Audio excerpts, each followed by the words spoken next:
When working with acrylic paints, one of the most challenging things is to get a smooth gradient when you're trying to blend from one color to another.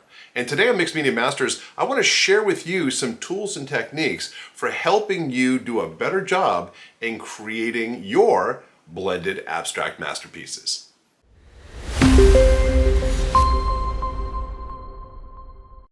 Hello makers, and welcome to the studio. If it's your first time here, then welcome. It's good to have you here. By the way, we drop a video every single week covering abstract painting and design and all sorts of things, and would love to be able to share these tips with you. Please feel free to subscribe by hitting the button somewhere. It's down here somewhere. Anyway, today, as mentioned, I want to create an abstract masterpiece of my own in less than an hour, and I want to show you some painting techniques along the way. And what we're going to do is we're going to start by creating a foundation of colors, and then we're going to blend some colors on top of that even further. Now, to begin with, I have already taken a piece of 18-inch by 24-inch heavy-duty watercolor paper, and I've taped it down. One of the things I wanted to make sure that when I tape this down is I've created fairly even margins, because when I remove this tape, of course, it's going to be a white border based upon what we're doing. Now, in this process here, a couple things we need to do. Of course, we need some acrylic paints. I'm working with some of the Liquitex Basics. You can find these at most of your big box art supply stores.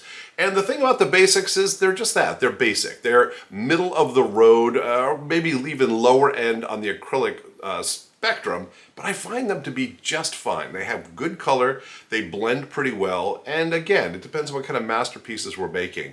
But let's keep it easier and let's keep it affordable whatever we can. So what I want to do in this instance is I want to create a background that's going to be really a combination of blues and greens. That's going to be the foundation that I want to have. We're going to throw a little purple in there too to just give it some, just a little bit extra. So I want to start by figuring out how to create and blend these different colors together on my piece of paper. And to begin with, I'm going to start by just taking a tube of my paint, and I'm going to leave a blob where I think that color should best be represented. So let me get a little purple up there. We have kind of an aquamarine here. I'm going to put it down here. There we go. And I'll put another one up here. And we can always add more if we need to. Here's some cerulean blue, and I'll put that right there. And another one down in this corner. And we have a brighter green, which I will leave a glob down here. And how about a little over there? Maybe another one here, since I want green to be more of a dominant color, even though we've started with the other colors. And then finally I have a dark green that I want to be able to drop in here. And this, we're getting to the end of a tube. That's what that sounds like. All right. So we've laid out our colors, as it were, but of course we're far from blending. Now, what I want to be able to do is I want to be able to take a paintbrush. And by the way, your big box hardware store has lots of these, and these are the cheapest you can find. And by cheap, I mean not only affordable, but the quality is not particularly great. Now, why am I using these instead of some great house painting brush? Because I plan on mangling this, because I'm going to spend a lot of time kind of smushing this in to my paper. All right, so I don't mind if I have a one and done paintbrush for some of my projects. Saves up on cleaning, if nothing else. But it also, if we use the short bristles, it's a little bit stiffer. A lot of times when you look at paintbrushes, they're designed to let this paint flow smoothly, right? The bristles are soft and pliable. I don't want that. I want something that's going to allow me to really just kind of get in there and kind of dig these paint colors together. Now, the other thing that I want to have on hand is a spray bottle with water in it. And this is going to allow me to keep things flowing if things start to dry too quickly. And when you're working with acrylic paints, and depending on where you are, the time of year, and what the humidity of the air is and all that, this stuff can dry pretty quickly. And if you're not fast, you don't get it there. So having a little bit of water to kind of help you pass some of the tougher stages might be a necessary thing. So we'll have that on the side here. What I'm going to do now is I'm going to come in and I'm going to just use my paintbrush to start moving my paint onto the paper. And so again, I'm going to just work on getting things smeared around a little bit as I can. Let's get some of that green in here. And again, I'm going to work with the green and do what I can to mix it around. But as you can see, we're also at a border between the green and the purple. And so when I get in here and start blending these colors together, and by the way, I don't know if you've ever noticed, but green and purple really play well together. All right, we can create a cool Now it's a little brownie in there. Let's bring some of this blue in here, and again, we're going to move the blue and create as nice a spot as we can, but we're also going to have to, at some point, bring it up here and mix it with these other colors. No right way to do this. I'm just trying to create kind of this vague demarcation between these different color splotches on in here. Let's get this. By the way, good arm workout for you. So, you know, if you skipped aerobics today, this will pick up some of that for you. Green there. Nice. And this is why we use the masking tape. It's going to allow us to go all the way to the edge of the paper right there. Okay. And I've got this blue over here.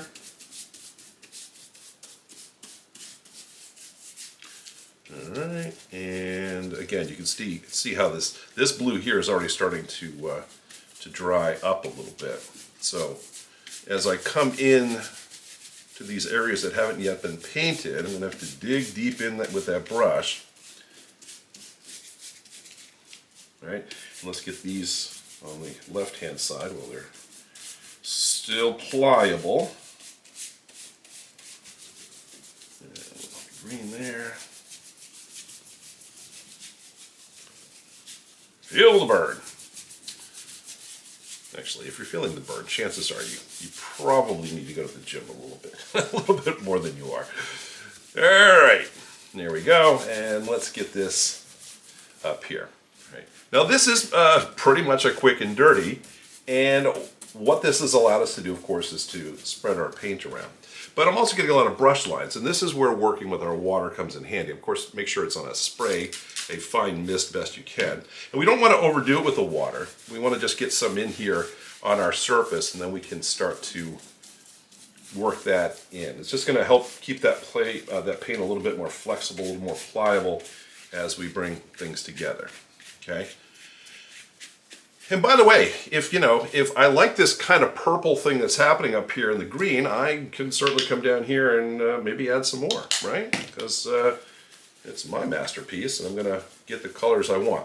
Now, one of the things to keep in mind that this is going to be a background for some other things that we're doing. So it doesn't have to be too pronounced. We definitely just want to be able to get our color in the background here.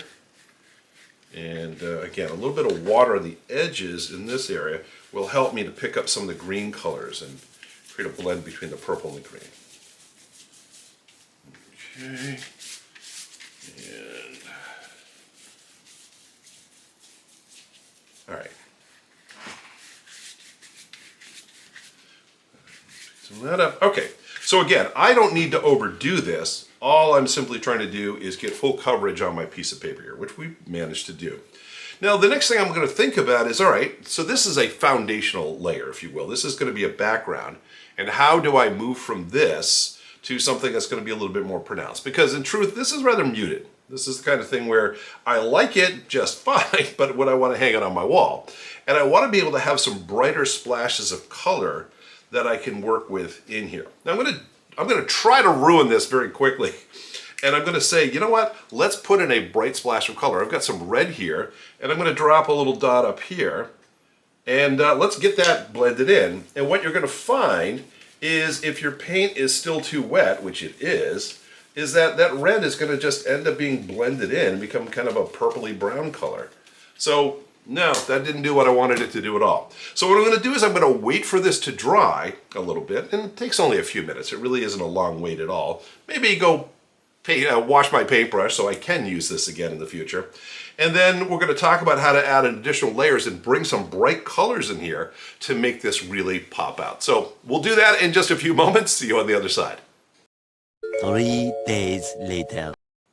Okay, it's been about 15 minutes, and the paint has had a chance to, for the most part, dry. There's still some wrinkles in our paper. There's some dampness in there, but the paint has had a chance to adhere and to bind, which is what we wanted to do. So now it's not going to blend with any additional paints we drop in here, which is what we're going to do. So the next thing I want to do, because this was designed to be a relatively neutral background, is I'm going to drop some brighter splotches of color in here to really pop things out. We're going to do a couple more things in here, but now with our neutral background, we're going to create something that can draw the eye that's going to sit on top of it. So to that point, I'm going to work with some bright colors. I have an orange and some yellow here, and even some light purple. That's going to stand out a little bit. And of course, our red. Maybe a few other colors. We'll see what we want to do with it. But simply what I want to do now is just start laying down, as we did the first time, a couple different areas of this paint. Oh, by the way, with regard to some of the paints, if you haven't used them for a while, especially the ones in the tube, you want to give them a good shake. Because sometimes all you get when you go to dump things out is the binder, which is not really what we want. We want some pigment in here as well, right? So this should work a little bit better for us. Okay, let's see how we're doing here. There we go. That's more the color I was looking for. We'll get that in there. And again, let's add sparingly to begin with, and then we can figure out what this should look like coming back. I'm going to put some red up here where we tried it before. And you know what? I'm going to put a little bit of purple down in this green zone. I want to put a bright blue color in here. I have that as well. Thought about putting that right about here. And maybe I'll put a little splotch right there. Okay. Again, I don't want to overdo this, but I do want to come in here and give, again, these new paints an opportunity to cover the old paints and really stand out for the crowd. So if I come in here, there's my blue. There we go. It's gonna do nice, and we'll blend that all in, and we'll come through a little bit more. There's some of our, probably gonna need some more of the yellow color. Definitely going to lay that over. Once again, when you're working with yellow and red, remember they're really translucent colors. They're very easy to see through, so we might have to come in and layer that a little bit.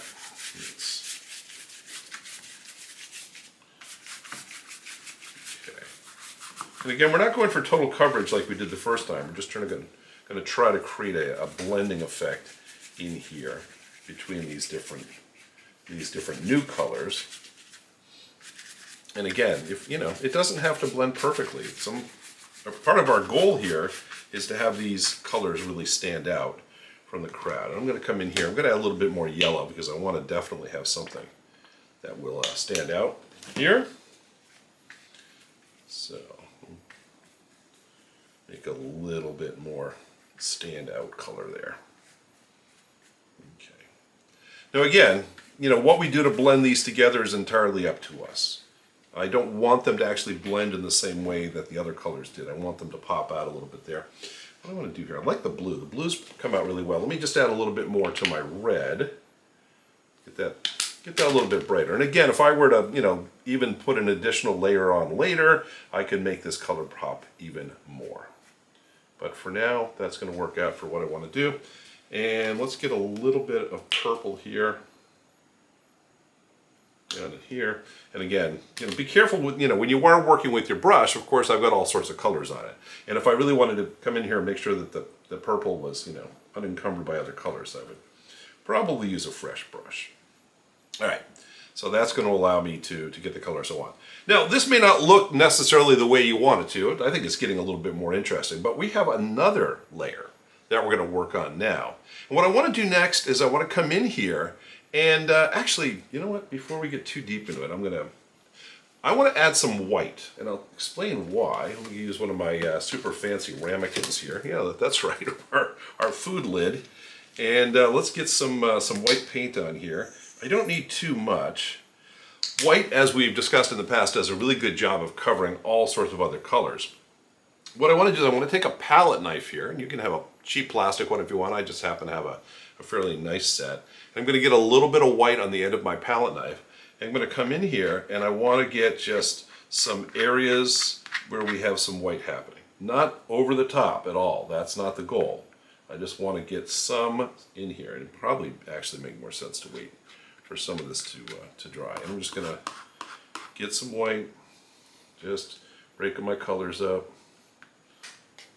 Okay, let's get some in here, some in here. Okay.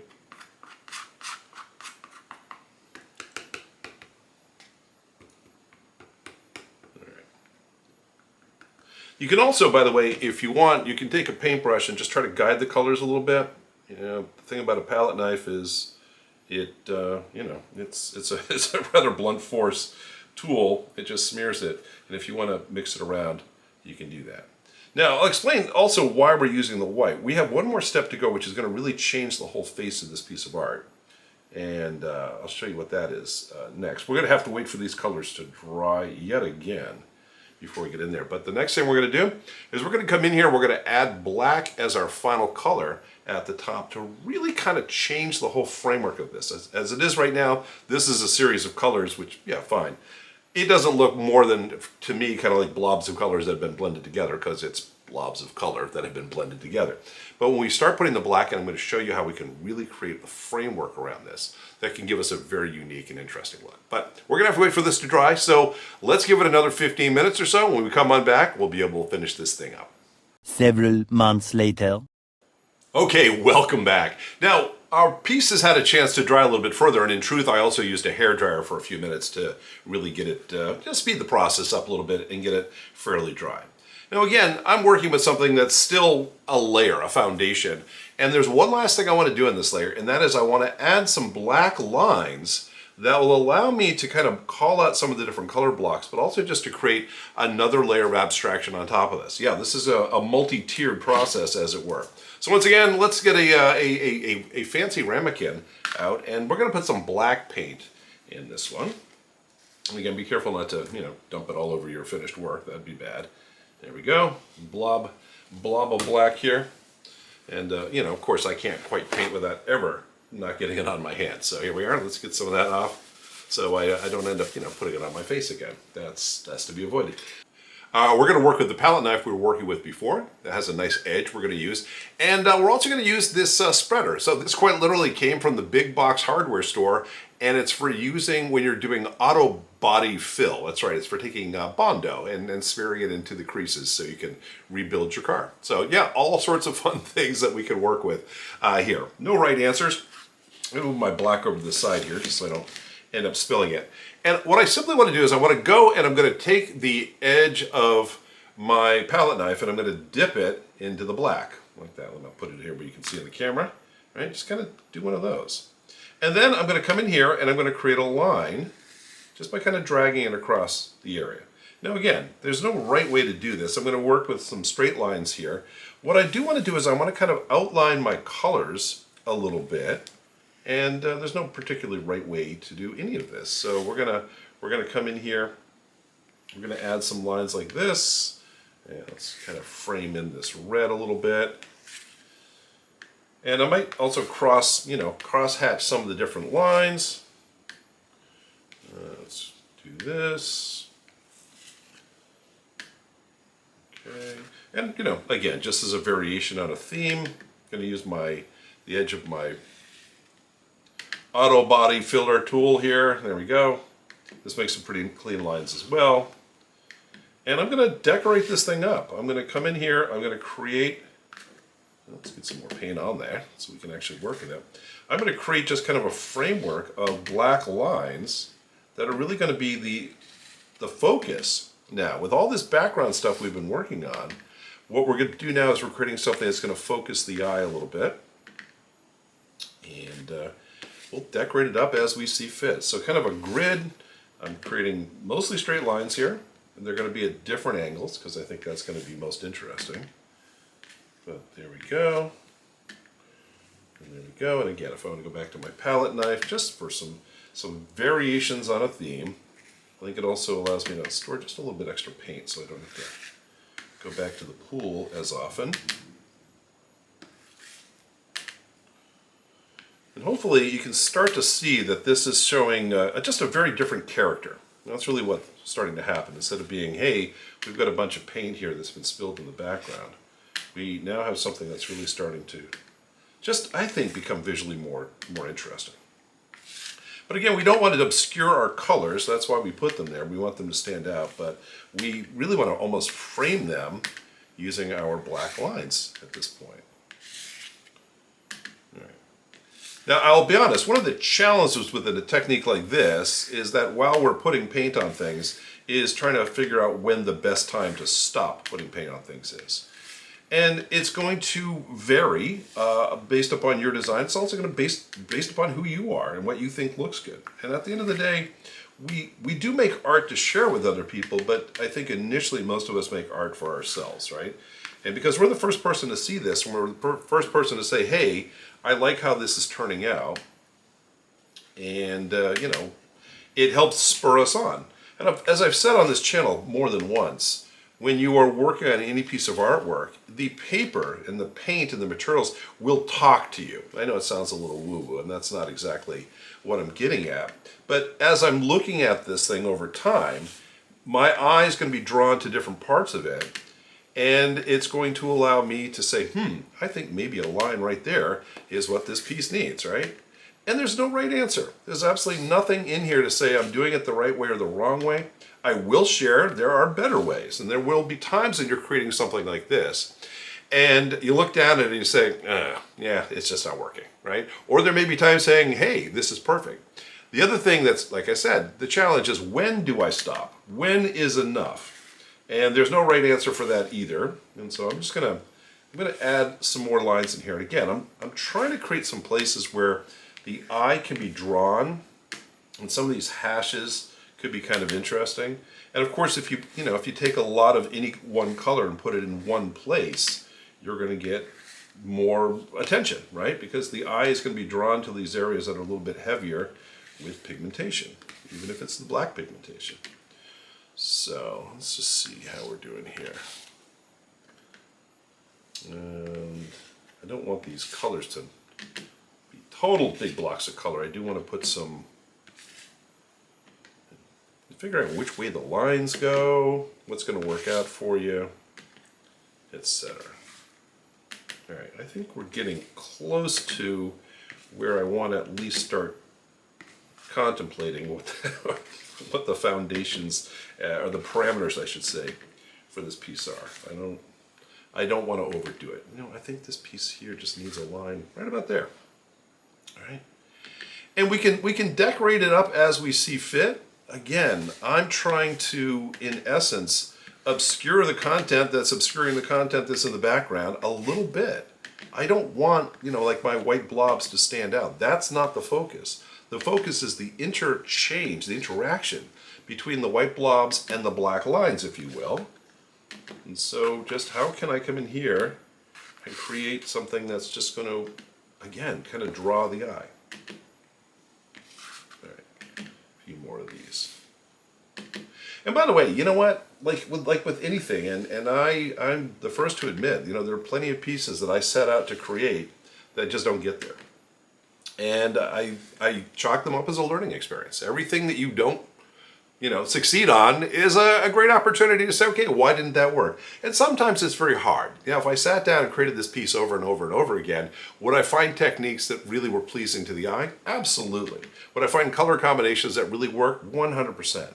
But, when you're trying anything for the first time, sometimes it's just a matter of saying, what if? What if we tried doing this? What would the possible outcome be? And the outcome could be a good one, or maybe not so good.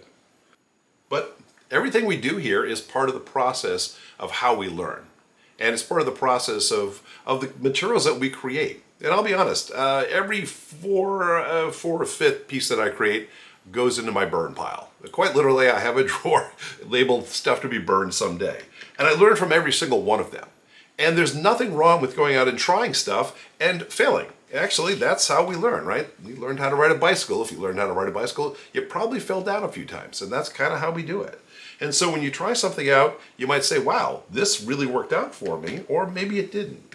And you're going to find different approaches and different techniques. They're going to help you to better understand what you like about a piece and what you don't. And as I've mentioned many times in this channel, sometimes what I love to do is I love to put a piece up on the wall and just look at it. And my brain over time will say, hey, you know what? I like this piece because of this, or I don't like this piece because of this. And you can start to identify different characteristics. All right, now, again, I don't want to make this just a study in black lines, but I do think that this is the fun part, as it were. And I think we'll put a few more in here, and then we're gonna have to stop at some point. That's kind of the nature of this and how we have it. All right, that's it. I'm going to declare this piece done. Now, is it a perfect piece? Does it allow me to showcase what I want? You know what? I'll be honest with you. I don't yet know. I think it's actually kind of an interesting look. Is it aesthetically something I would say, wow, that's the most amazing thing I've ever created? Maybe not, but you know what? everything we do is part of our journey. Everything we do is going to help us get a little bit closer to what we want to do here. Now, there's one last thing I'm probably going to do with this piece once these lines dry, is that because this is a matte paint, whenever this dries, it's going to be matte. So it's going to be a rather dull surface. So what I may do is I may hit this with a semi-gloss coating, all right, some sort of Mod Podge, and I'll share the description down below for the kinds of products that you can use. But it's an opportunity for us to shine this thing up so that when we, or if we frame it, it ends up looking a lot more interesting than just a dull piece of artwork, which we don't want to do. Anyway, that's all I wanted to share with you today. Thanks again for being with me. I really appreciate it. And if you want to see more of what we do, we drop a new video every Friday, and we'd love to be able to have you be part of our little family of folks who get to see this. So please hit the subscribe button, and we'll make sure that that happens. All right, this is Spider. Thanks so much again for being here, and I'll talk to you next time.